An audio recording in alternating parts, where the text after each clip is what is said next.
Okay, we'll get going into some play-by-post here. So just to kind of start off, I'm going to break this down into about 3 different sections here, and some of the VOs, please join in if I happen to miss anything.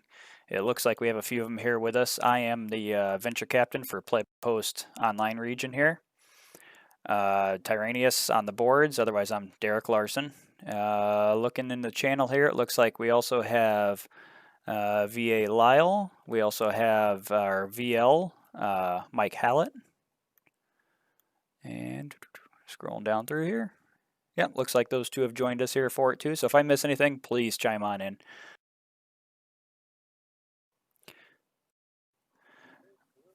Hey.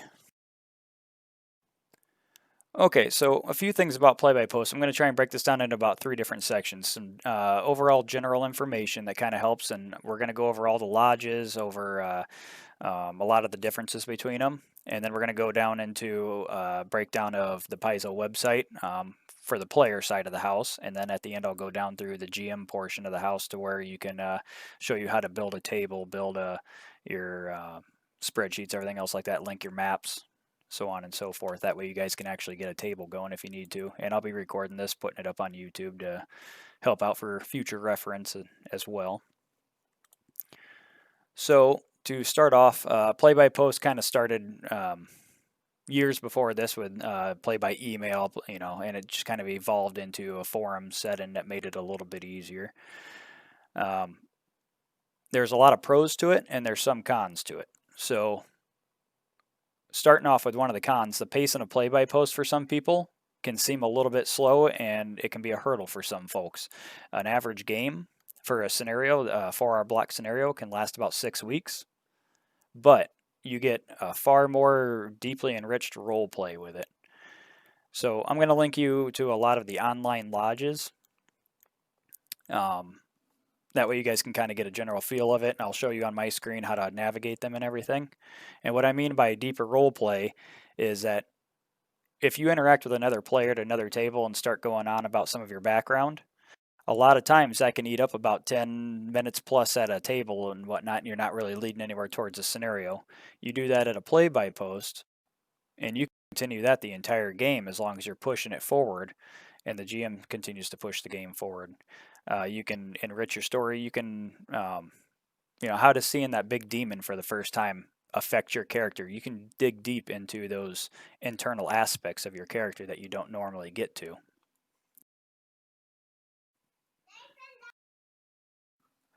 Another thing you can do is so one of the main things that I want to hit on with play-by-post, and I can't hit on this one enough, is when you're making a post, we have a thing called push posts. What push posts are is basically if you have, when a GM interacts with you at a real life table, he asks you to make a roll. What do you do with that roll? What you do is you interacted a little bit at the table. With a play-by-post, if you're interacting with another character, you don't get that the whole time. So what a push post is, anytime you make a post, please have some form of forward action with it that your character's doing to help progress the story forward. If you're just doing something nonchalant, not pushing the story forward, it's not helping the GM progress at all. He's just kind of at a standstill.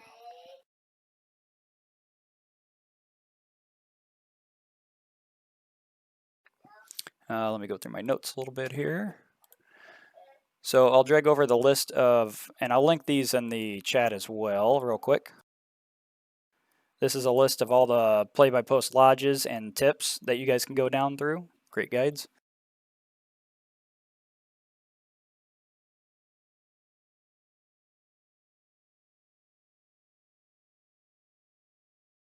This I'll post in the link real quick, and then I'll drag it over to the desktop.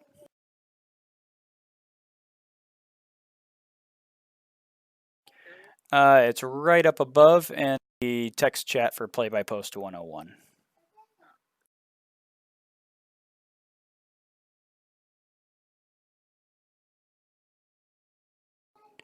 Okay, so as you can see, Paizo Lodges, we have it broken down into Pathfinder Society 1E, 2E, and Castamir's Flaxseed Station is Starfinder Society.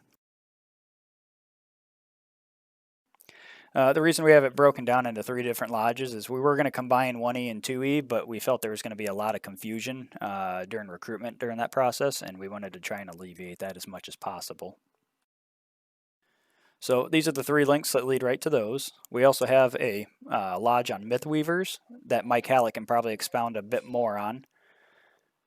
We also have an RPG Geek Lodge that you can visit, as well as a couple different discords here. Cosmic Crit is mainly Starfinder, but both sides do a bit on either side, Pathfinder and Starfinder. And as we go down through, I'll kind of come back to this to go over some basic text formatting with you guys. Just down a little further is a lot of great guides for reading material. Doomed Hero Guide to Play by Post is great to just kind of how to interact with other characters, how to interact with yourself, how to push the story forward. And then down below that is a few of the Pain Lord's great guides as well. Great reading material.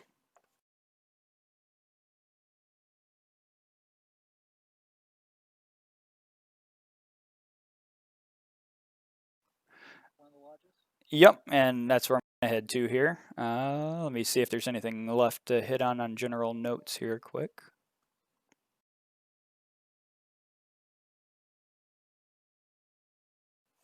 Nope, okay, so we'll go to one of the lodges here now. Let me drag over a screen.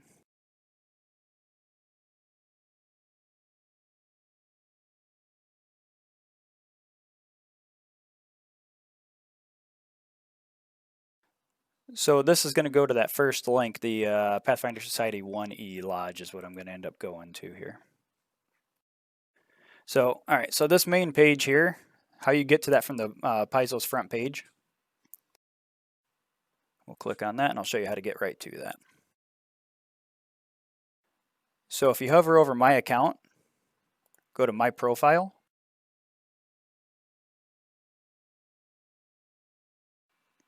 It'll lead right to that page. Here is your main profile page that you have. It's just your main alias for the most part, your account. I'll just go across the tabs here to help keep you straight. Aliases, this is where all your characters are going to be. So the top part is just your organized play characters, and it's literally broken down by Pathfinder 1E, Starfinder, and then 2E.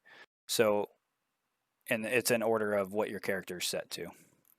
Down below that, you can also set some aliases. What aliases are, find the top break here. Here we go, aliases. What aliases are for non-organized play characters. So if you're doing like an adventure path or a module, or even you want to build an animal companion or an eidolon or something like that, you can set it up for that. And I'll kind of go through about setting up characters as well here when we go through it. Campaigns. When you sign up for a game or a lodge, once you sign into the gameplay, it will show up in your campaign tab here. So at that point, this is all you should need to visit to have to find your games real quick and easy without searching the entire forums for any new updates or anything. And as you can see, it'll show if there's a new post or anything. I don't always trust that. Sometimes that ends up breaking or turning off, and you have to. I tend to go through each of my games one at a time just to make sure that it's actually showing. Posts just show all the posts that you've done throughout this profile. So you can click on any one of your characters and also go through their posts. You can also see threads that they are in, anything that you have favorited or anything anybody's favorited by you. Next is reviews that you've done on any items in the store on the website. And then you can also visit your private messages as well, PMs or anything. So with that, we will go down through and break down one of these lodges. So here is the 1E Lodge.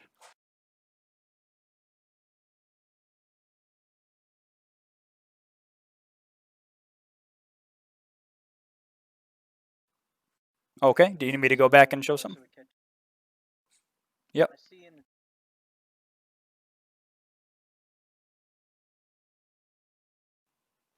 Yes, I am using OBS. Okay, so here is in the lodge here. And this is kind of also what one of your games will end up looking like.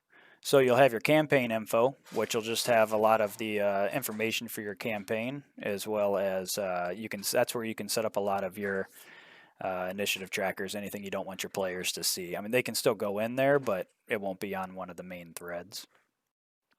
Gameplay. Here's where we just have a lot of the players while they're waiting for games. They like to continue role playing with each other. They can do that here in the gameplay thread.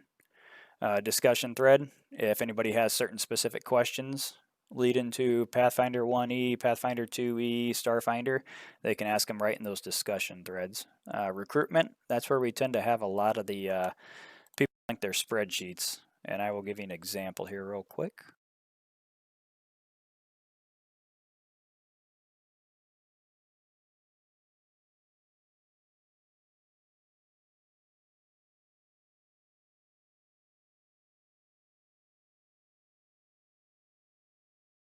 I don't know if this is the time to ask, but I've always.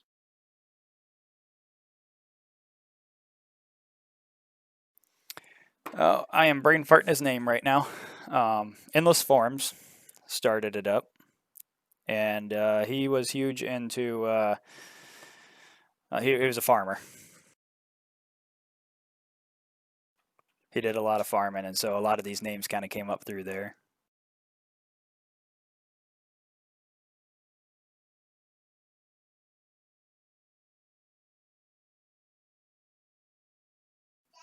Correct. Yep. So we tried to build each time like Starfinder came out or Pathfinder 2E came out. We tried to build off of that as a memorial almost, to keep it going. So as oh, sorry, go ahead.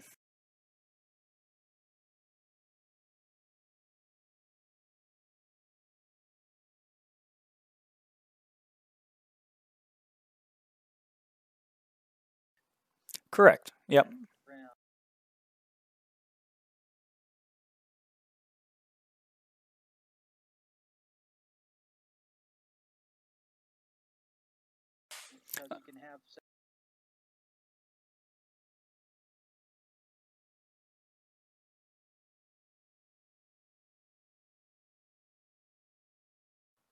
Yep, and as Nivi Rambadazzle said, a lot of Endless Forum's primary characters' names were Flaxseed, so he tried to build a small family with his characters, offshoots of cousins, everything else, and a few other people also joined in with him on that.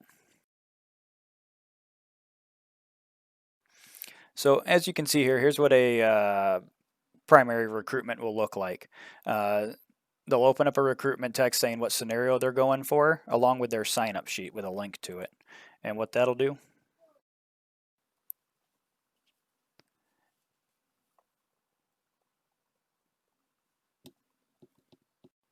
So it'll end up leading to something like this, to where folks can all sign up for it, and you can. It's a live document, so everybody can see who's all signing up for it at the same time, who's on what field. It's just straight into Google Docs there. So then you go back once that's filled. There's a lot of different recruitments. So what a lot of people do is there's first come first serve. Whoever signed up first. Once you have 6 players or a legal table, they'll post in here to show. Which table they need to go to, along with a link to the gameplay thread, so that folks can start to go to their tables. And I'll show you how to build a table and link everything in here and all that here as we go along.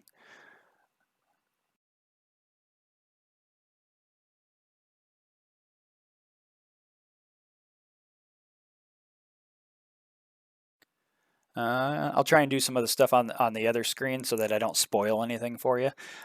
Some of the main differences with play-by-post compared to like a VTT or even a face-to-face game. There's different ways that we have to help speed it up, because there's a lot of things that can really slow down a play-by-post even more, such as initiative blocks or dungeons, or even a simple door will just hang people up on who's going to go to it. So there's a few things you can do as a player to help out during a game, and even as a GM. So a lot of things deal with the march in order kind of right off the bat. What's kind of your main go-tos? Are you going to be the one opening the doors? what we usually expect on tables is about 1 post a day, 1 to 2 posts a day. And if you don't make a post within 24 hours, you should let your GM know and just have like some form of basic stat block there, or bot block. So if you're not there and it's the middle of a combat, this is what my character's usually going to do. So that way the GM can help progress you forward by botting your character. Another thing is, I'll give you an example of an initiative block here.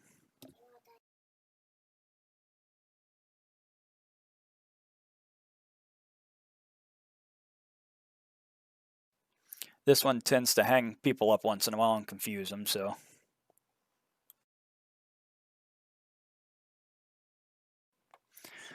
Okay, so here's kind of a basic initiative block. As you can see, we got all the dice rolls right in there, and I'll kind of go through and show you how to do that. But the dice, or the initiative block, is we tend to run everybody at once.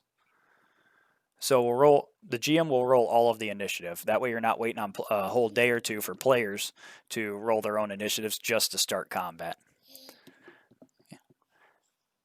So then at that point, what'll happen is a lot of GMs, what they'll do is they'll do a couple things. They'll either do like a good guys, everybody bolded, where it's blackened like this, or and a bad guys to let you know who's up, or they'll break it down by name like this and bold the names that are up. So if your name is bolded, you're up and can act. You don't have to wait for your turn. So as you can see here, Tesserin is he's first on the initiative order, but he may be last to post.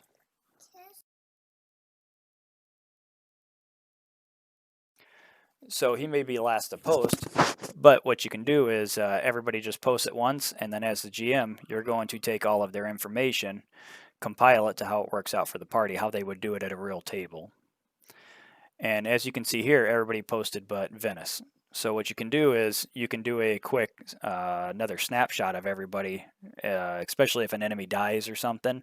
You can redirect an attack or let them know that give them a quick snapshot on where they're at with 1 or 2 people still left to post.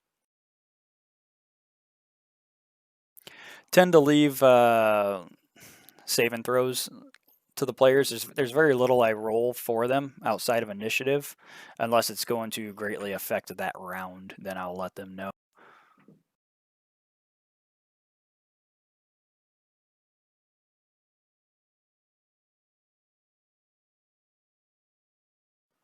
All right, let me go down through my notes here.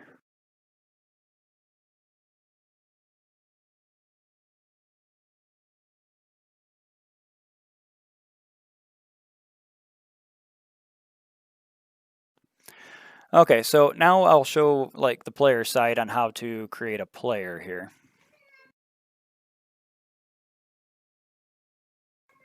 And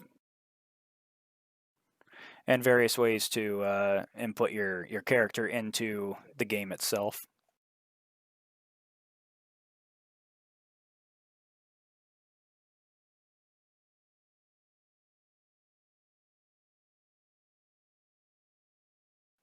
So to create a character on here, you're going to go down to My Organized Play.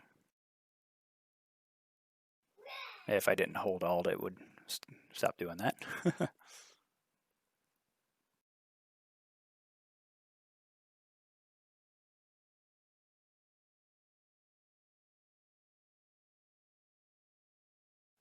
Sometimes it takes a little bit. Okay. So you're going to, scroll all the way down here. And you'll see register new first edition.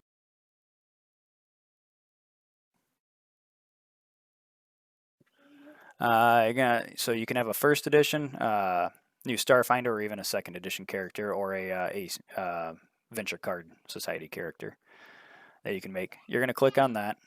We'll make a new second edition here.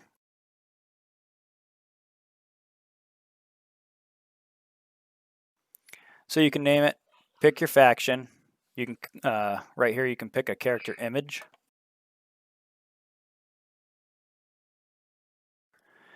And this part I tend to fill in here a little bit later. You really only need about 4 lines, but you can fill it all out. The important part is this description section. So there's a few things you can do with this description section, because a lot of you probably already have characters built that you've used at real life tables or whatever, and you're just trying to figure out how to convert it over. So for those that use Hero Lab, I'll show you that. I know not everybody does, but I'll show you alternatives as well.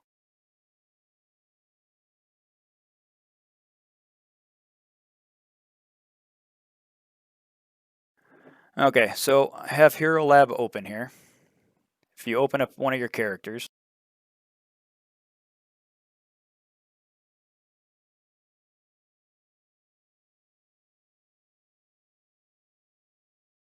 you can click on this little gear over here, generate stat block. And what a lot of Paizo uses is BB code. And I'll show you where you can find a lot of the codes for your dice rolls and everything else as well. So then all you have to do is copy to clipboard.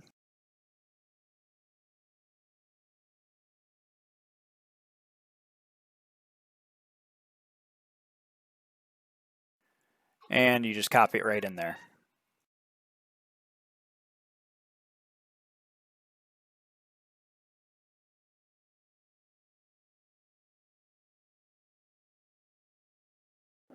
Oh, so it wants me to fill it out. But I'll show you what it ends up doing here. Find another character.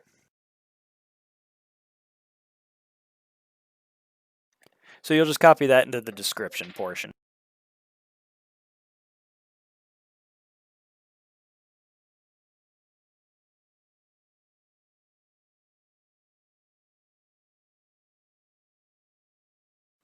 And this is what it'll end up looking like. It'll break down a lot of your abilities and make it a little easier to read.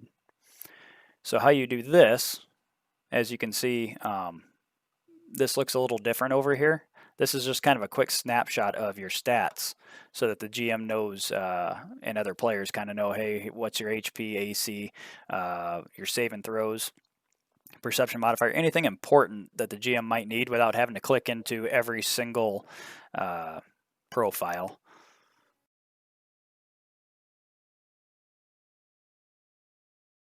And what that does is right here, so as you can see, it puts a little bar below your character's name.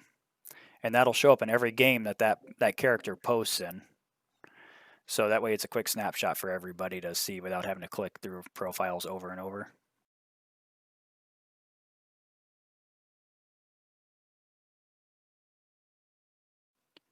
So let me go into another one here. So that's how you create a character. Once that character is created, it'll show up on your alias tab. Or sorry, your alias tab here. So that's how you create organized play characters. The alias characters down here are a little bit different and it's a little harder to get to, so I'll kind of go through that real quick. But otherwise, it's the same core concept once you start building the character. So you're going to go down to, let me open up another one on account settings here quick. You're going to go down here to account settings.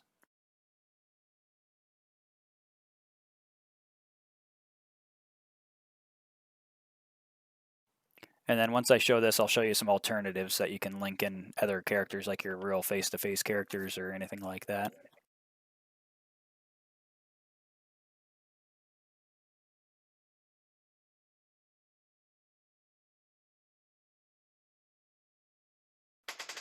So underneath my account, you're going to have message board aliases. As you can see, you can scroll down here. There should be a create new alias. Once you create new alias, same exact concept. You're just going to choose a image, a faction, submit changes, and at that point, it'll bring up that same profile page, and it'll show up under the aliases down below.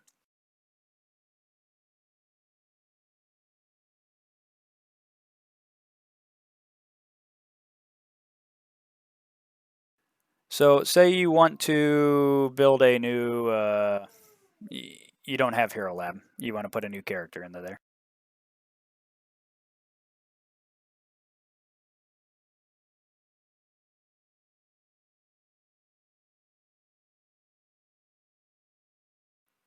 So we do have templates out there that a lot of people can use. You can hand type all this stuff in if you want, but that is a lot of work, especially if you're playing quite a few characters.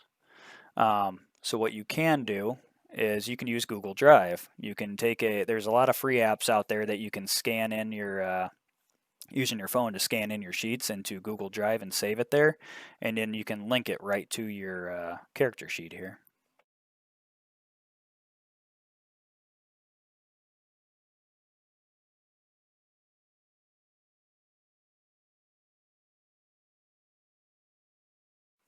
So I will show you one of mine and how to link it.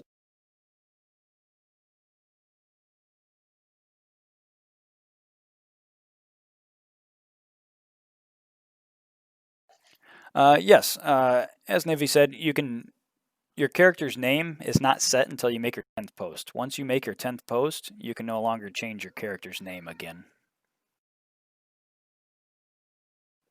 So here I have one of my characters on Google Drive. I'm just going to go to Share, right click, go to Share.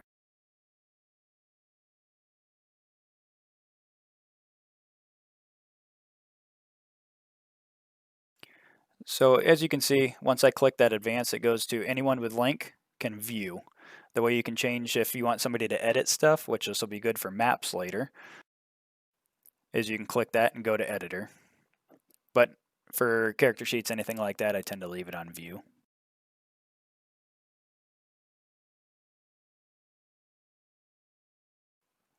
Copy link.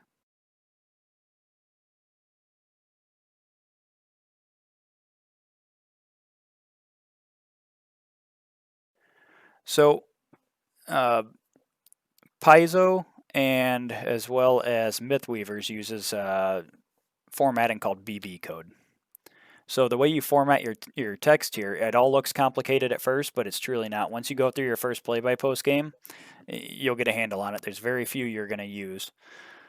So with that, if you click on this how to format your text little button right below each window, each time you have a text window, it'll be there, and it'll tell you exactly what you need to do to hit all these.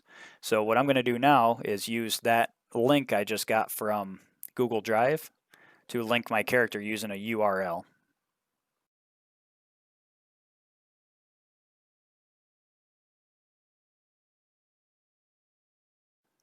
So to give you a few examples here, say you want to, we'll just kind of go down the list here. If you want to quote somebody, you're going to do brackets, quote equals their name.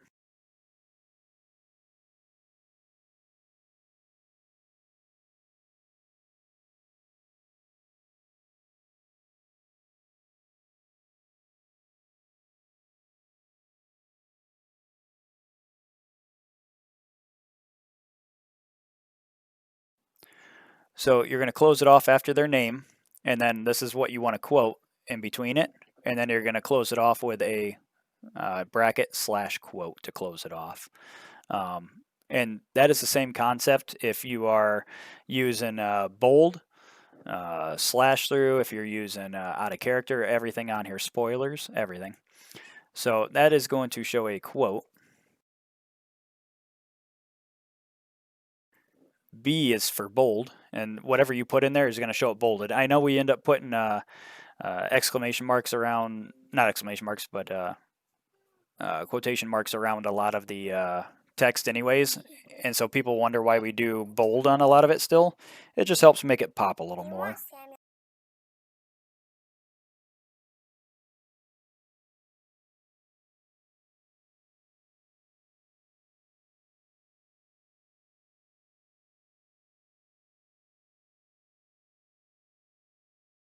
And another thing you can do to make sure you have it all right before you start, before you hit submit and accept everything, is you can actually preview it first.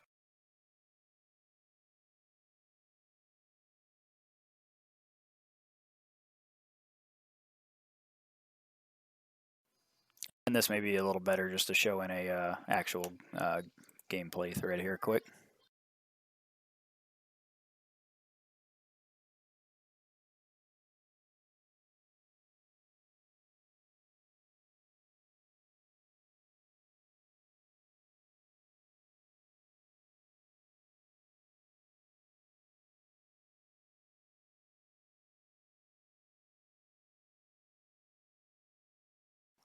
Yep.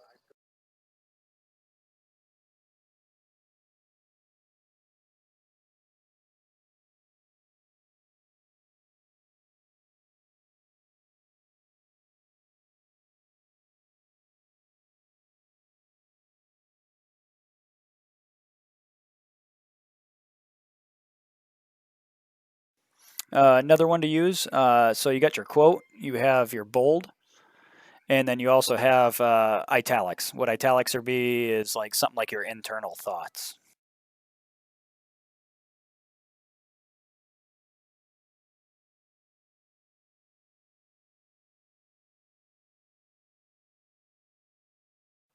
And then one of the important ones would be some of your dice rolls.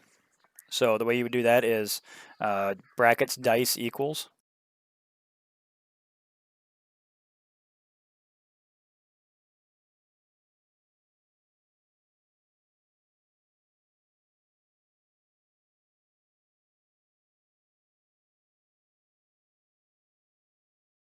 and then you're going to close that off with a bracket. I tend to put a lot of, if my normal attack is just like 1d20 plus 10, say somebody has Inspire up or any other buffs, I tend to put those in there and separate everything out just so the GM knows exactly what's going into it. Because sometimes, say your sneak attack or something doesn't apply into there. That way he doesn't have to read into too much at that point.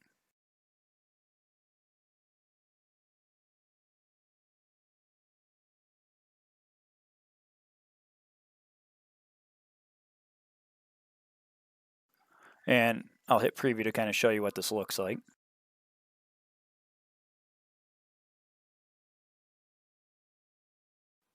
Okay, so see at the top here you have a quote. This is what the quote said. That's why it's a little grayed out there. Right below that is the bold. Right below that here is the italics, and then you have your dice roll. You can preview your dice rolls as much as you want. That way you don't have to make 3 posts. One for your dice roll and one for what your reaction was or what happened. You can preview it. Your dice roll's not going to change. So that way you can kind of go through all in one post. It makes it a little smoother, easier to read, and then you can click submit at that point once you're all free and clear and done and know that your formatting's good. So back to the URL. That one tends to get people a little bit. So for that, same concept, brackets URL equals.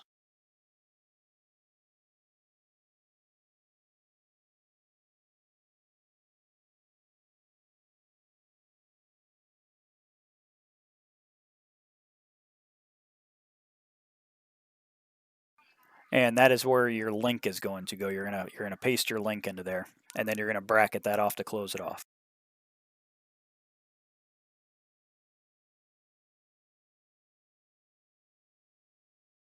Once that is bracketed off, you can name that whatever you want. So I'll just name it, say, character sheet for now.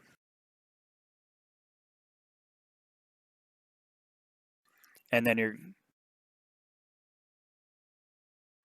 going to close it off.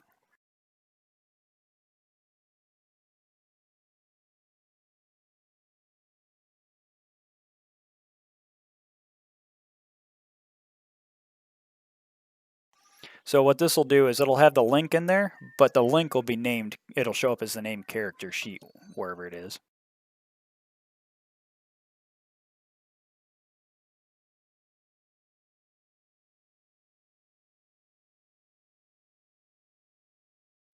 Okay, so as you can see here, I have a link now of character sheet. If I click that, that'll take me right to my character sheet that I have saved on Google Drive.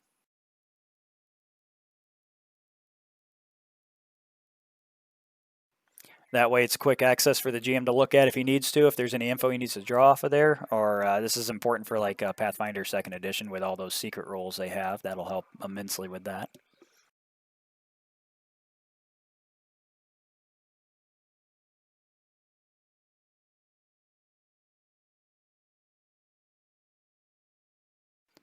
Another thing, I'll show you how to navigate maps as we build them for the GM side. That way I don't accidentally spoil something for somebody. Any questions on the player side of the house? Anything you guys want to see or want to know about?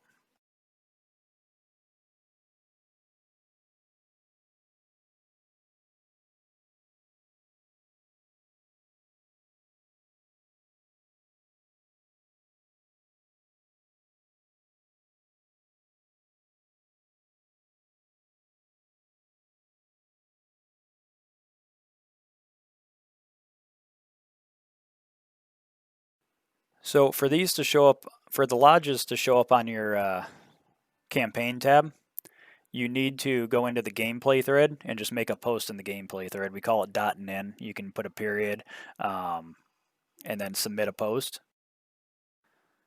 And what we tend to do is if it's something like that, we'll delete it after, but it's not too important on these. What you're trying to do is you're just making a post in this gameplay thread so it shows up on your campaign tab. That way when you go into your campaign tab there, those will always be there, and you can always see if there's new posts in the recruitment. Look for new games that are recruiting at that point. That way you don't miss out on anything.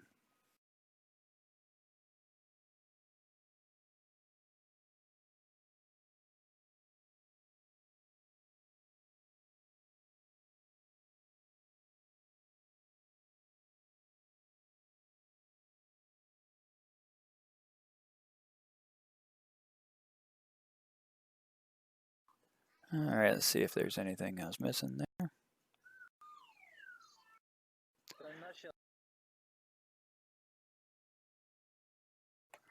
Correct. Yep. All you need is your character sheet in there. Look in the recruitment, and somebody will have once a game recruits.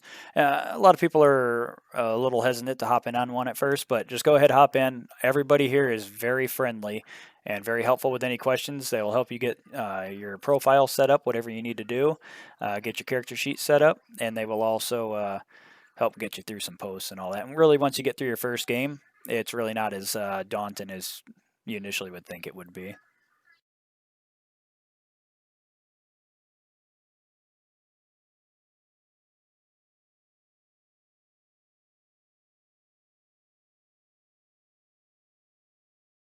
Exactly. Yep. Uh,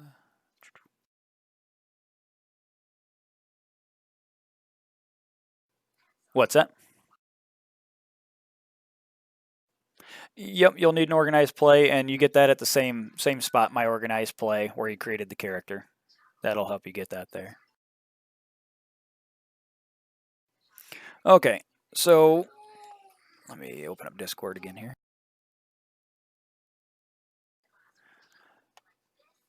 So, player side of the house, some of the differences between some of the lodges. We have, uh, like I said, Mythweavers is pretty close to being the same, as well as RPG Geek. It's not too far off. RPG Geek is little text boxes or little boxes you can turn on and off to make text bold or italic or anything else like that to help out with that. Discord is a bit of a little bit different with its formatting. Let me open this up again here, and I will show you a quick link to a little cheat sheet that a lot of the community made.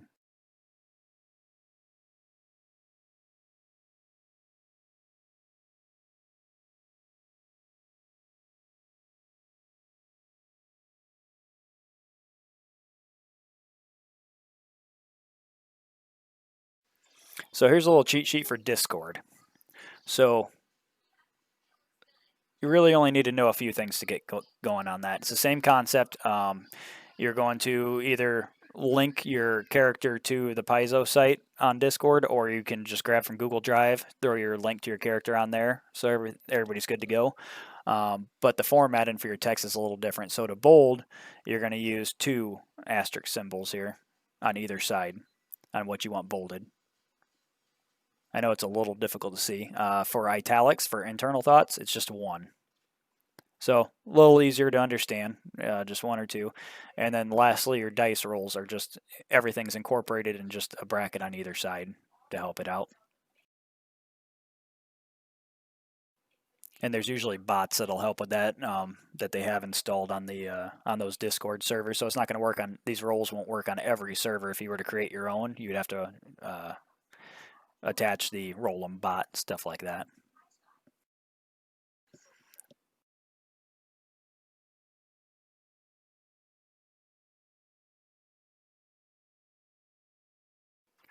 Yes, so Discord, there is no preview of your roles. Once you hit enter, it's rolling everything, even if your formatting's wrong. But you can go, if your formatting's wrong, you can go back and edit some of that, but your dice rolls aren't going to change because Roll'em's already going to roll them on a separate post once they're posted there. and it won't alter that.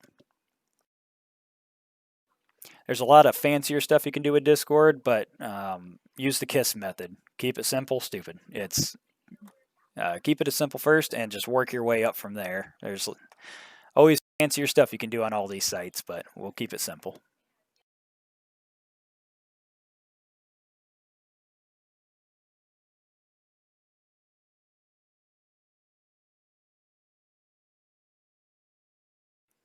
Okay, so I'll show you the GM side here. How do you create a table? So I kind of showed you how to do a recruitment. You have you just go into the recruitment thread, do the URL to the link to your sign up sheet. Player's going to sign up for it, and now you need them to have a table to go to. So the easiest way to do it for me is to go into one of the lodges here. Click on online campaigns right here.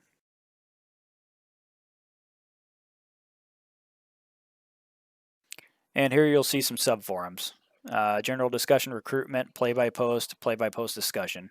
I always end up clicking on play-by-post.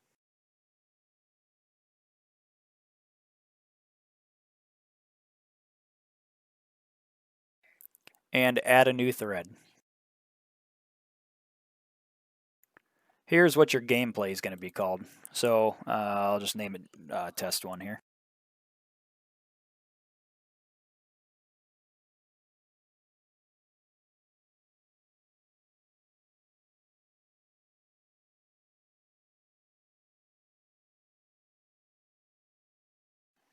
I always leave a message dot in there, and then you can choose which one of your profiles you want to post as.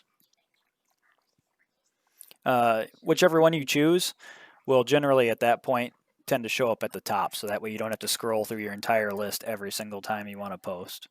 So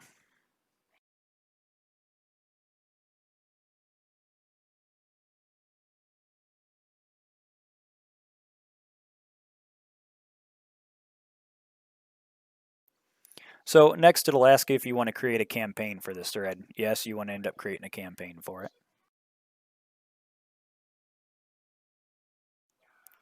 What this will do is this will open up an area where you can start to link in your maps as well as your initiative trackers. So we have the campaign info, we have the gameplay, now we need to open up a discussion on it.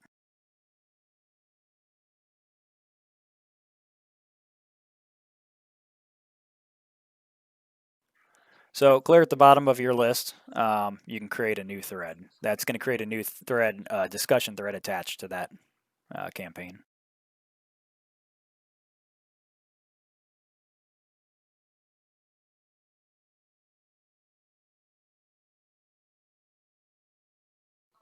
So in here, I usually like to have them, this is where they're going to end up putting all of their player info.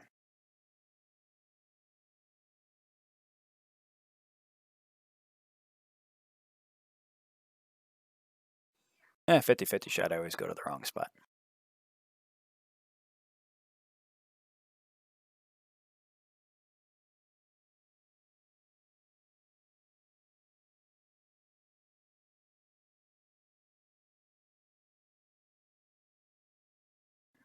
So I always have a little thing here that I can post into the discussion portion of it. That way they can fill it out for their characters, so you can fill out their chronicles.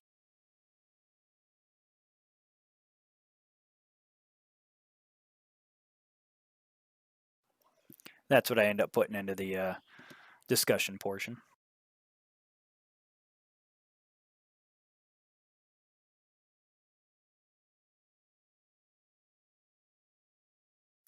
So now they can post in the discussion. Folks can post into the gameplay. And now you need to build their initiative tracker. So that way it's just a quick copy paste for you instead of every time a combat happens, you're trying to fill out a new long string of dice rolls over and over again.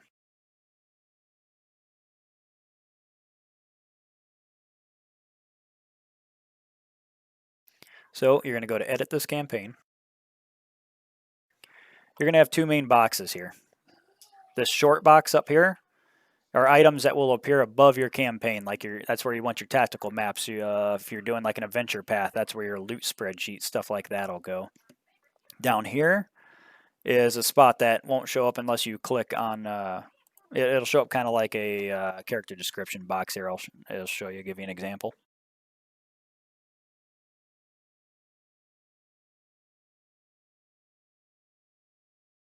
Yep, there we go. That's what happens once in a while. That's why you copy everything before you hit submit or you preview, as Lyle was saying.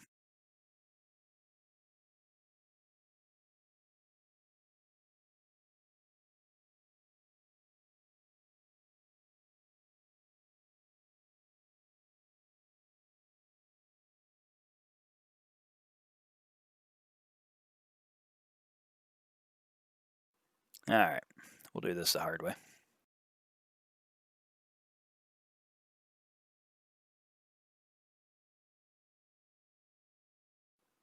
There we go.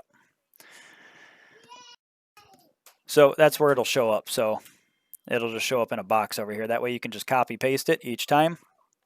That box right there won't roll your dice for you, so you can actually use it over and over again.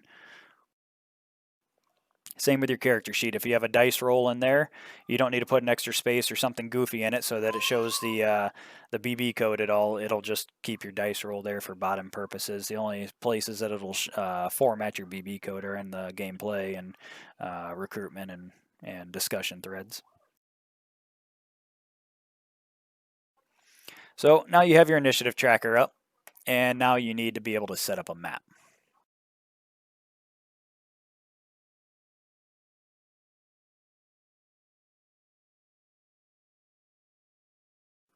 So let me pull up one that probably can't spoil anybody here, like confirmation quick.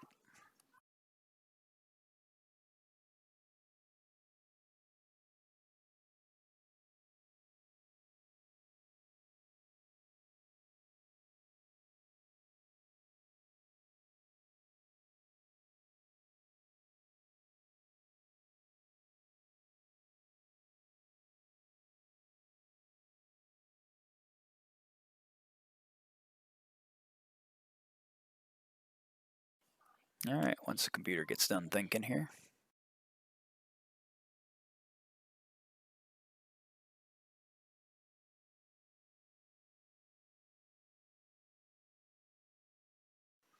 Okay, so Google Drive, we use it for almost everything. Same concept with maps. What we end up generally using are, we used to use Google Drawings a few years back, but Google Slides seems to work out a little bit easier for it. So click New, Google Slides.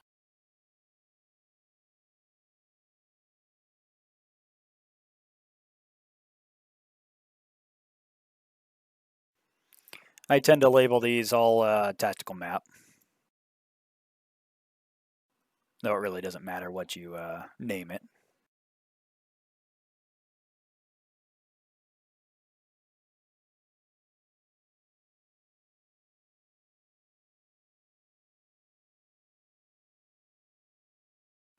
And you can set some form of a background to it, a gray or black, or a star field for Starfinder, anything else like that. So we'll drag over the confirmation here and kind of show you a little bit how to fancy up your slides.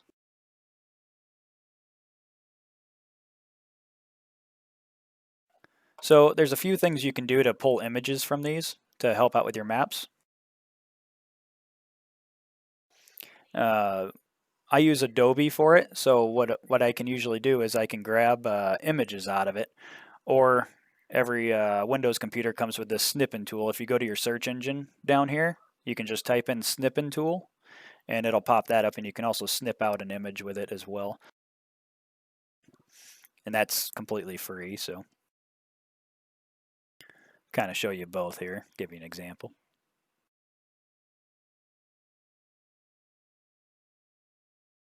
Here's what snipping tool is. You got two modes that I end up using on it. freeform, and rectangle doesn't want to stay up when I hit Alt, so I'm going to hit the push to talk. You got freeform and rectangle. Freeform will let you snip out how you want. Rectangle is just going to end up being a rectangle here. So I'll always end up grabbing the cover sheet just to throw the cover sheet on there.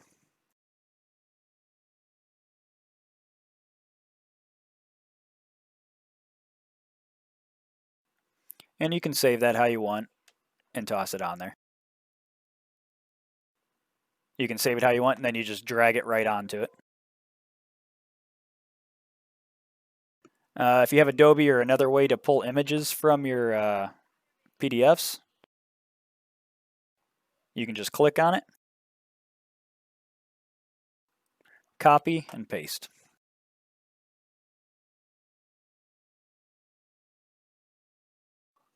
And now you got Gennaro right on your slide there.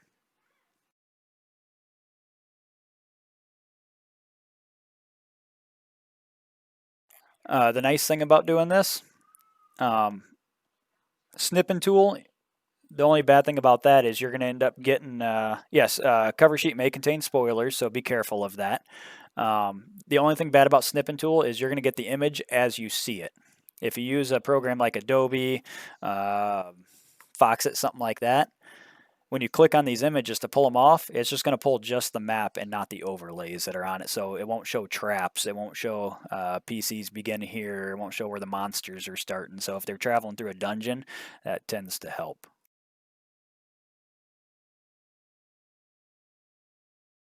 Some of the earlier scenarios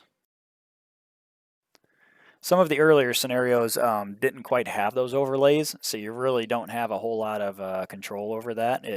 Some of those will still show the trap, but you got to use the players, have them just be honest on it, If you want to add another slide to it, you just click this little plus button here. Sometimes you got to fix the layout back to blank.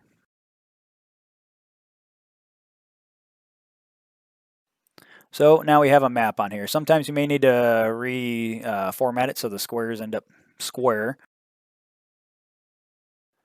And you can end up blowing it up as big as you want, because some of these end up getting a little small on the squares or whatnot. And players can see these on their phones. They can manipulate it from their phones, so they can scroll all over. The only bad thing is they could accidentally move the map, but that's not a huge deal because you can always go back into if somebody shifts the map or anything else like that, or moves a character goofy, or you need to see if somebody provoked an attack of opportunity with their movement or anything like that. You can always go into your version history, your changes here, and it'll show all changes that everybody's made to this document during that point.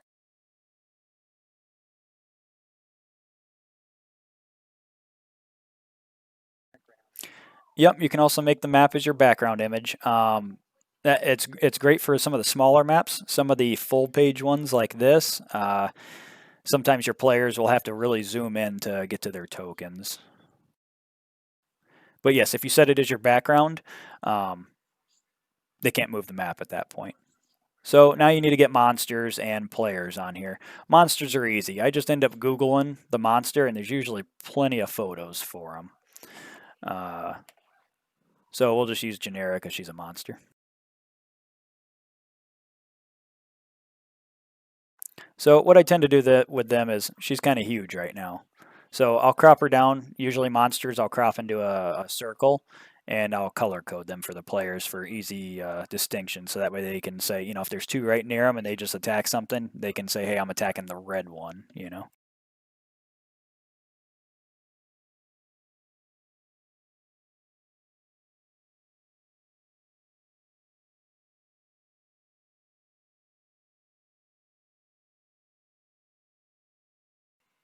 So here's the cropping tool. You just crop her down, and then here's a lot of your border colors. So if you just want to make her red, and you can even increase the weight if it's kind of hard to see.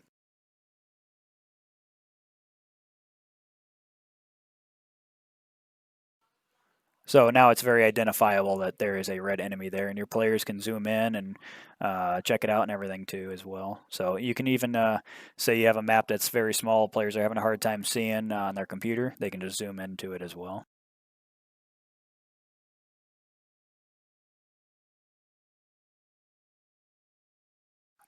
So now you need to grab your players' images.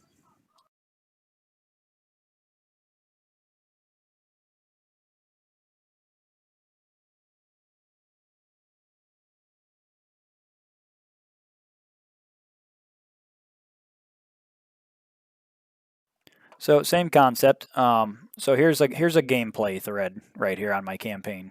If you go into that, I'm not going to show you the gameplay or discussion because I don't want to spoil anything for anybody. But I will go into the players here. This will show all the players that are going on for it.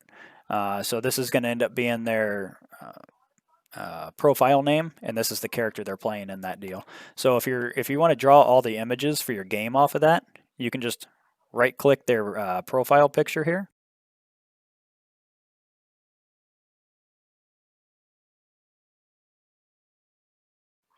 Copy image, go back to your map,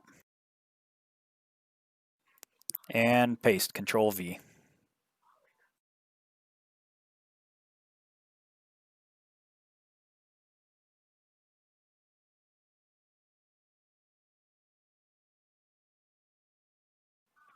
And you can do that with each of the characters at that point, and then you just shrink them down to the same size. And now all your characters are on the map as well. So now you want to link your map.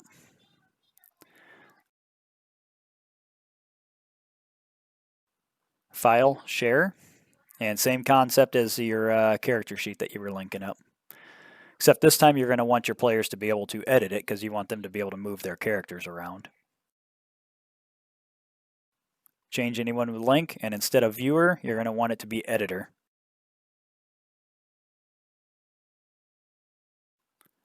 Copy link.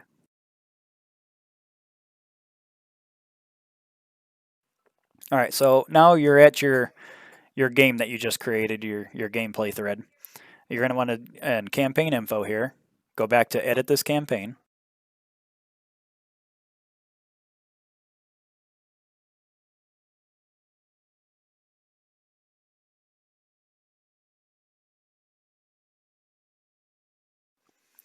And this time you're going to use the top block. So URL equals the URL that you just copied. You're going to bracket in, name it, URL. Save changes here. And see how this one shows at the very top of your page now. That will always be at the top of the page no matter which one of these tabs they're going to be in. So that way they will always have access to their tactical map.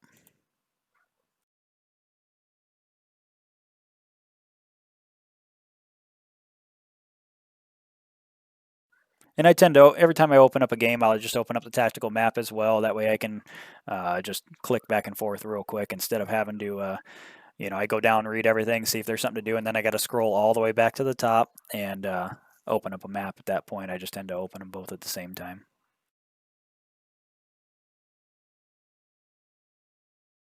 So then you can make your posts, go down through, and GMs can see your tagger headers there.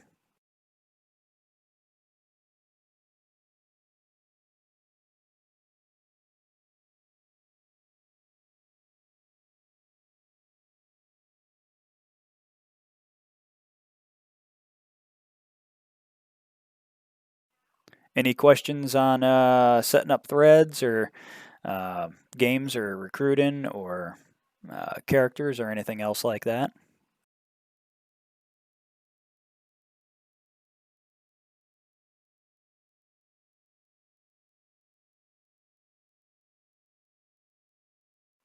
Correct. Just keep in mind with that if you are in a play-by-post, that character is locked in that play-by-post until it is completed, meaning you can't play that character at a face-to-face game until that one's finished. But um, you can play in multiple games at once with different characters. Just keep in mind that if you are starting a play by post, I would only start with one or two and kind of work your way up from there to figure out where your sweet spot is, because you don't want to overload yourself, because um, 6 weeks can be a little while and you don't want to burn yourself out.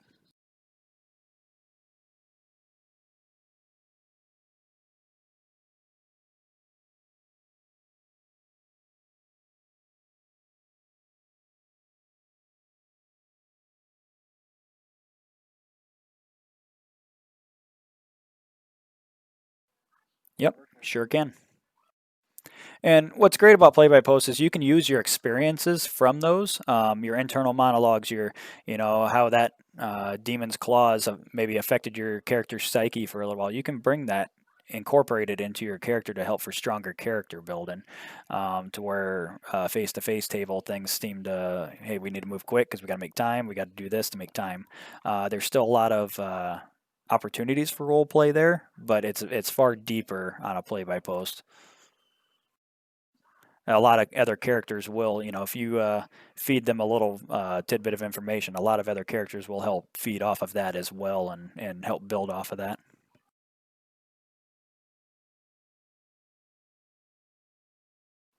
Uh, we do offer there, even on the forums as well. There's a lot of different venture paths and stuff that you wouldn't normally get to be able to do. Play by post is it's a great opportunity, um, for like myself and a bunch of others. So basically, I don't have anybody around me that plays Pathfinder. I have no friendly local game stores that play it anywhere near me. Friends, time zones never match up, anything else like that for online, and a lot of times you just can't get away for 4 hours at a block, 4 or 5 hours even, just to sit down and play a game. Or even maybe you're horrible at public speaking, or you just don't like to. This is great for that. You can still play at that point.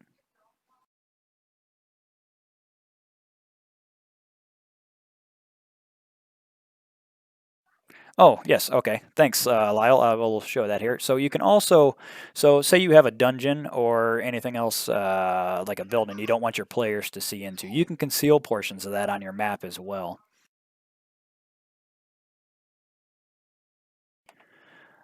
So what I tend to do with that is I'll grab this shapes tool here. And there's plenty of shapes. I usually grab squares or whatever, mainly just squares, and resize them.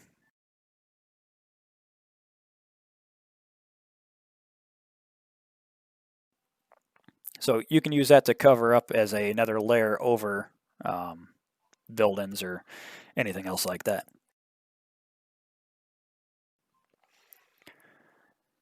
Anything you don't want your players to see. Granted, they can still move it, check under it probably, but most people, 99.9% of them, are honest about it and aren't going to do anything. So, um, and if you have like an overlay issue to where, for an example, say somebody lays down like an entangle spell or something like that.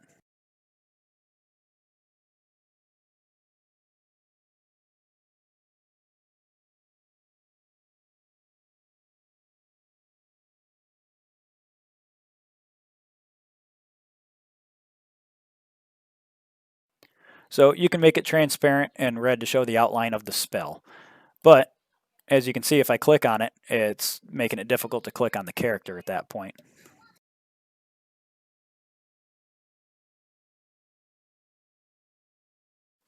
So if you hold control and hit your up down arrows, it'll move it up and down layers at that point. So now it is below my character's token layers, and I can move the characters all over it as I want.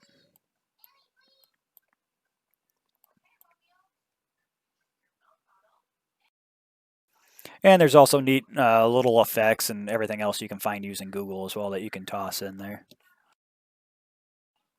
Make it even fancier. But I'm just showing you guys the quick down and dirty on it just to get games going. And this actually gets you a long way on for play by post.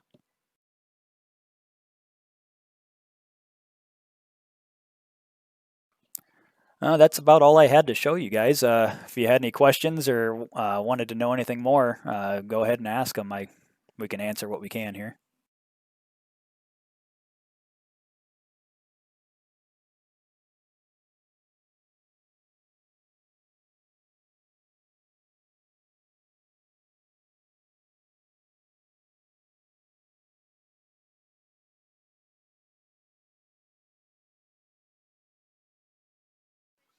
So if there's a game you really want to play and it's not offered on the recruiting thread, you can go into the recruiting thread and make a post asking if there's any GMs out there willing to run it. And most of the time, someone will bite and end up running it for you.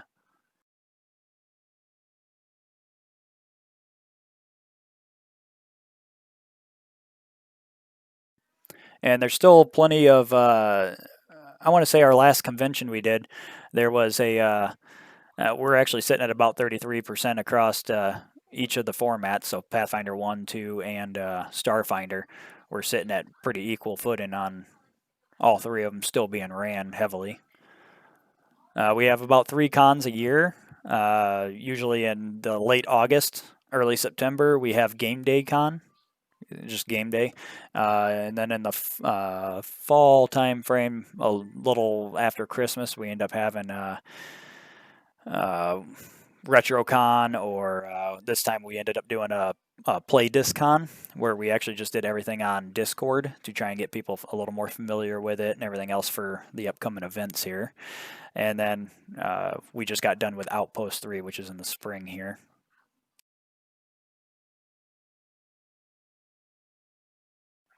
Yes, we do. We do tons of specials online. So we tend to try and do them for Game Day and Outpost. And then the RetroCon one, that's the one that just kind of hops back and forth depending on what we end up doing. So RetroCon, we try and do some of the older specials, and we ran about 2 or 3 specials at the same time, just smaller groups of them, so we can get the online community through them. Yes, GM slot trades are also a handy thing. If you find a GM to trade with you or a group to run up through some stuff, you can cycle GMs through as well.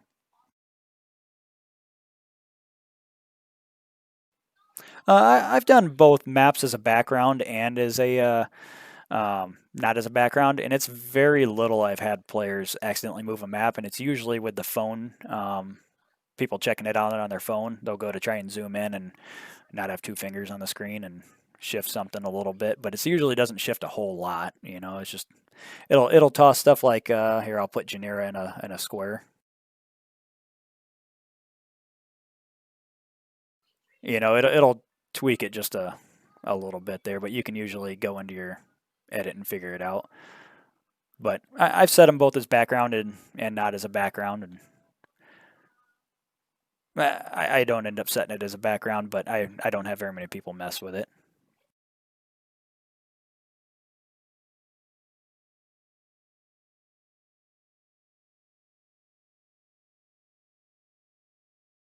Oh, yep.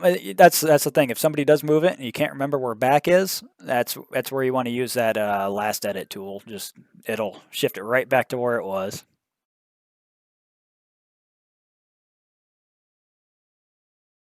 Oh, no, no, no.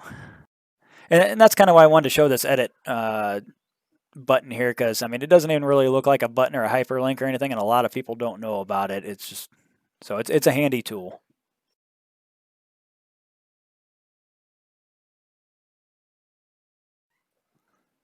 Well, I hope everybody enjoyed this and maybe learned a little something on it. And uh, come over, visit us at the Paizo lodges here. We can definitely get you going, and really friendly, family-like crowd. We can get you set up. We last I counted, this was a couple years ago. I had counted everybody in just the Pathfinder 1E lodge, and we had well over. I want to say we had well over 300 people in there.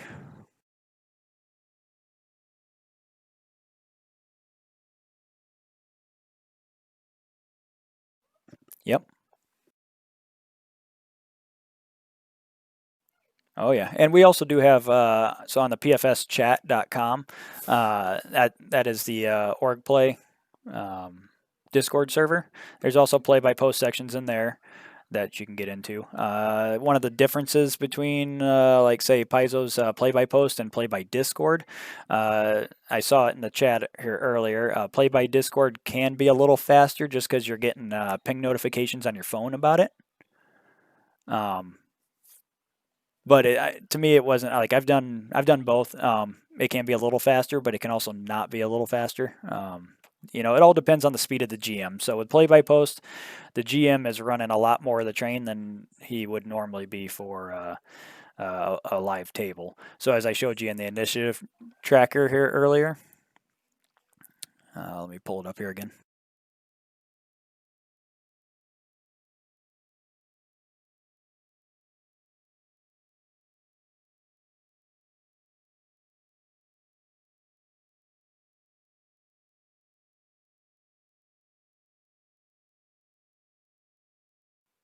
So on this tracker, I tend to track their health and any ailment effects that they have or anything, you know, just to kind of help keep track of any buffs or boons. Because when you're making one post a day and you're going across a couple games, as a GM, you could lose track of, oh, I forgot all about you had Inspire Courage up or anything else. So that's why I leave little trackers up to reminder notes for myself as well as the players. You know, and I'll also do, say they have a buff going, I'll make another little line up here stating, you know, active buffs, Inspire Courage as a reminder for the players as well, because, I mean, heck, even at real life tables, you forget that Inspire Courage or something's going, and you always need to remind people.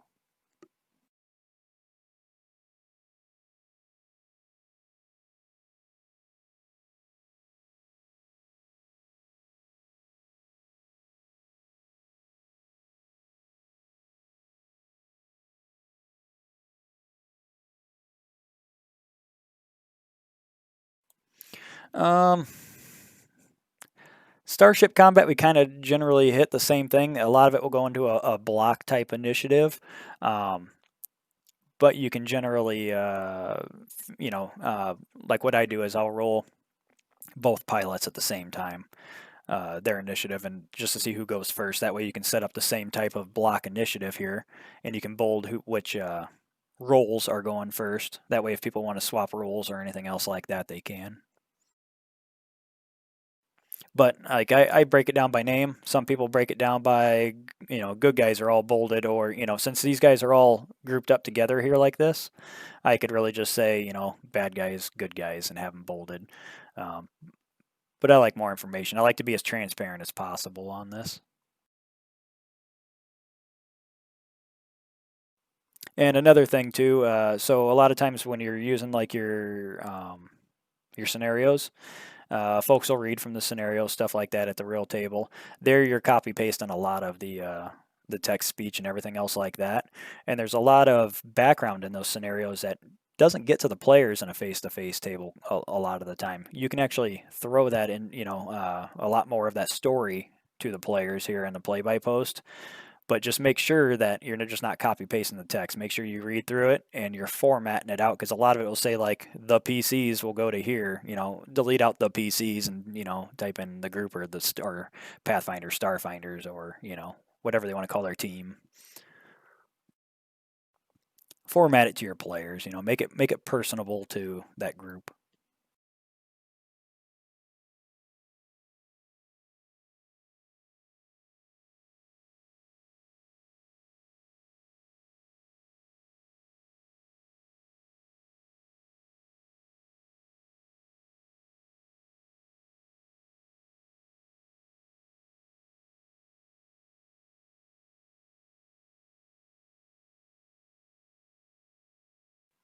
Yes, and say some character, or you have like a weird rule or something people aren't familiar with, you can do a URL link to archive of Nethies and to that rule or something, you know.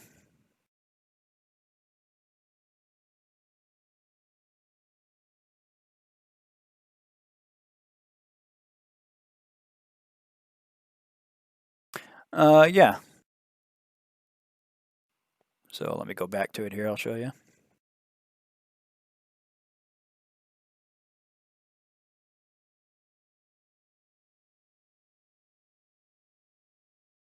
So here's the Dead Sun's AP.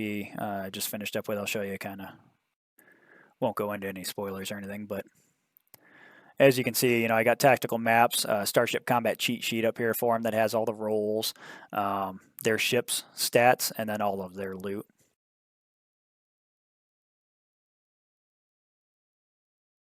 And cheat sheet's a little more than just, you know, they can mark down what their DC is for their ship, and that way they have it all figured out and ready to go. and all of the roles or items they can do. Because I don't know, I've done Starship how many times, and I still don't remember half of what the actions are for the roles. I got to look at this every time. Yes, exactly. Benefit of play by post. If you're confused on a rule or some player throws you with the strangest curveball in the world, you have the time to sit there and research and ask questions. And you can go to Discord and, hey, what goes on with this and this, or you can search the forums for an answer for it and see if you can find an FAQ or something. You have the time to do that, unlike a face-to-face table where it's just, well, this is what we're going to go with here. Yes.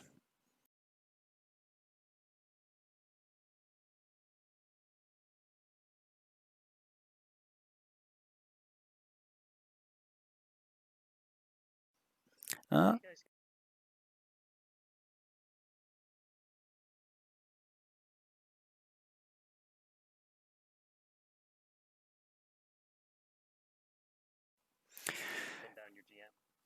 yeah. So play by post is we got people from all over the world on it. So that's why we leave a 1 to 2 posts over a 24-hour period, because you're going to have people from Australia, wherever else, that are going to be posting at night while you're sleeping and during the day. So that way it gives everybody time to post without leaving anybody behind. Stuff like that. If a GM disappears, we usually give it a week. Tell the players, give it a week. If the GM doesn't show, let us know and we'll find you a backup GM. We'll go into the recruitment discussion thread, let the lodge know what has happened, that a GM has had a real life issue or has disappeared or anything else like that, and we usually have quite a few people that want to just jump on it to help people out, help people finish it up. Another thing that helps speed up play by post. Speaking of that is, so say a decision needs to be made on the player's behalf. Um, that can also slow down some games. So what we tend to use is the rule of two. Once two players agree on a course of action, the GM has a chance to go with it. That way, you aren't waiting for full group to sit there and talk about it for 3 or 4 days, and you can usually get it in a few hours or a day.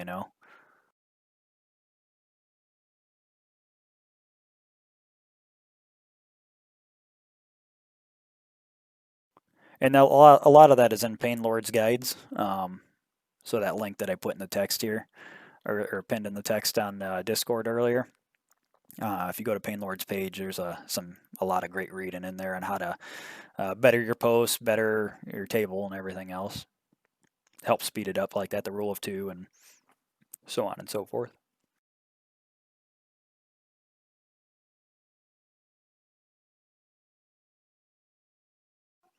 Yep, there is some good Chrome extensions. There is the Paizo campaign tools, which is kind of what I had set up here, so you can organize your campaigns tab, your games on it. And there's also another extension called Lazarus, and I believe they changed the name of it here. Let me hover over it quick.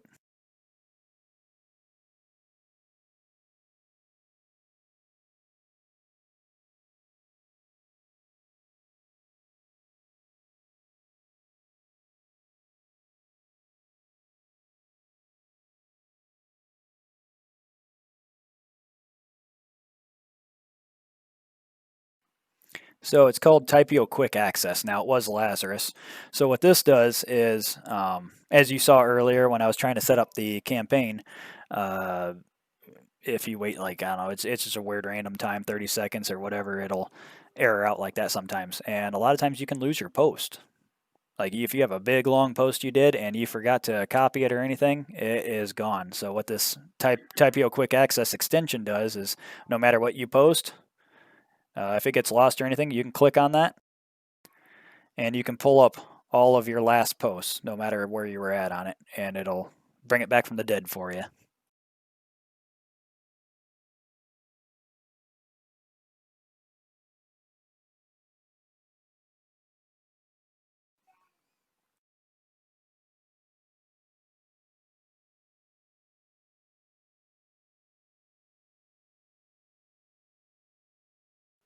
Oh, looks like we got some more questions in the text here.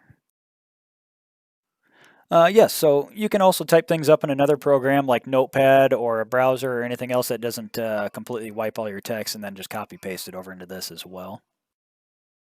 Just make sure you preview before you submit so that way you know your formatting's all good.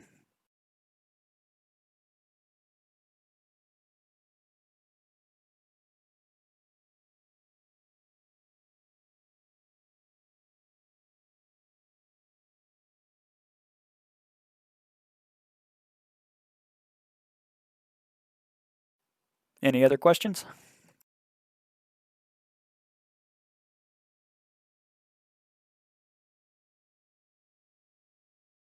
All right, then I won't take up much more of your time. Hope you guys learned a little bit, and please visit us on the lodges here.